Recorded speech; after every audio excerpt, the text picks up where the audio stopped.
Mairold Millert on tähetantsijate hulgas täiesti uus nimi. Mairold aga ei mõelnud hetkekski, kui talle tantsusaatest pakkumine tuli. Mees oli paugu pealt nõus. Ma ei ole küll Eesti varianti näinud sellest, sest ma olen elanud Inglismaal siin viimast paar aastat. Aga nägin seda BBC-d, siis Inglismaa varianti sellest ja vaatasin ka, et ma võiksin seda teha, et ma nägin palju asju, mida ma teeksin teistmoodi, mida võib-olla teeksin paremini. Lihtsalt huvitavam võib-olla oleks. Ja arvasin, et ma saaks hakkama ja kui mul saab kutse tuli, ma loomulikult võtsin vastu kohe. Ma mõtlemata. Mis viguriga aga Vanilla Ninjast tuntud Piret Järvis nõustus? Ma loodan, et ma päris lolliks ei tee. Eks näis. Aga ei, muidugi ma arvan, et kõik inimesed üritavad ennast samastada nende tantsijatega sellest issand, et ei tea, kas ikka mina saaks hakkama. Tegelikult ma mõtlesin selle peale küll varem ja minu arust ma olin pigem seda meelt, et ma ei julgeks. Ja ega ma siiamaani ei ole päris kindel, kas ma tegin õige otsuse, aga ütleme, et panin need plussid ja miinused endal paberi peale must valgelt kirja ja vaatasin, et ikkagi plusse rohkem, et tasub osaleda küll.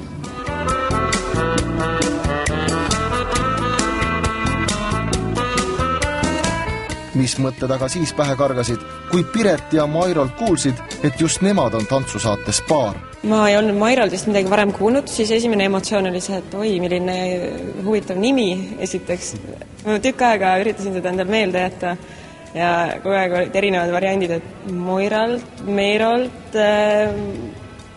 nüüd mul on meeles. Mairold. Ei, mina ei väga õnnelik, et ma just lootsin, et ma saan noore. Kellegi noore ja särtsaka. Läks läbi.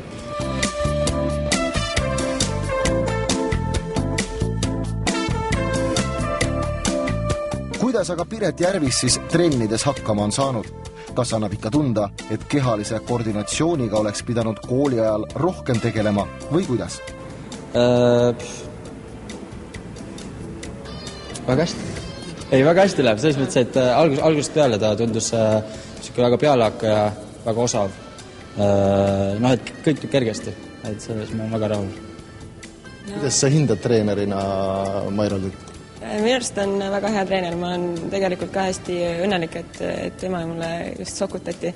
Et ma saan tema juhtnööridest ilusti aru, kuigi ma järgi ei oska alati teha, aga eks ma püüan.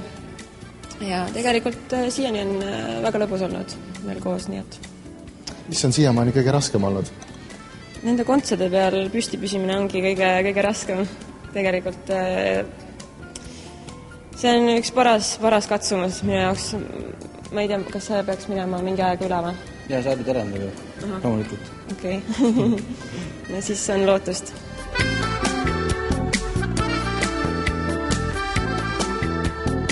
Piret on oma elus võistlustantsuga kokku puutunud, aga see oli kunagi 4. klassis. Ei tea, kas sammud on veel meeles, millised tantsud Piretile rohkem istuvad? Kui nüüd liiki võtta, siis ma arvan, et standardtants tuleb kergemini välja kui Ladina-Ameerika tants. Aga samas me oleme mõlemad teinud. Ikkagi ma arvan, sa oled rohkem standardist kui latinist. Sina ka? Mina ka. Ai, sorry. Oota. Standardist oled sina. No võt, see sa oled siis. No väga hea. Väga hea. Piret, kuidas sul siis ladinatantsud välja ei tule? Ei ole nagu neid eriti harjutanud ja keegi kutsu ka ju harjutama? Jaa, niisama ei kutsu, et lähme tšatšatama õhtul klubisse. Ei, tegelikult ongi, et see on vist see kingade viga ikkagi, et ladina kingad on oluliselt kõrgema kontsaga kui standardi kingad ja ongi, tasakaal kaob ära tihti lugu. Jah, sellepärast vist ongi, et standardtantsud nagu on kuidagi kergemini õpitavad minu jaoks.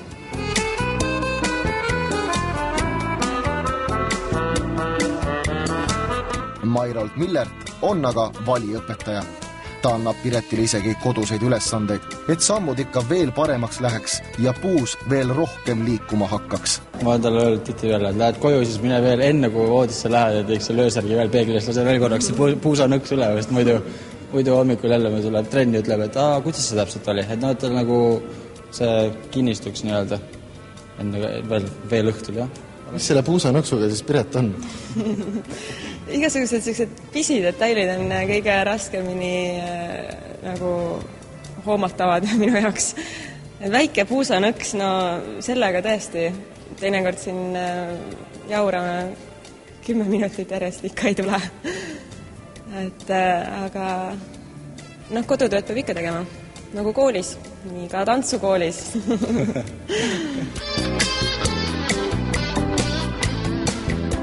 Millega aga paar kavatseb publikut ja žüriid üllatada, millegagi peab ju rahvale meelde jääma.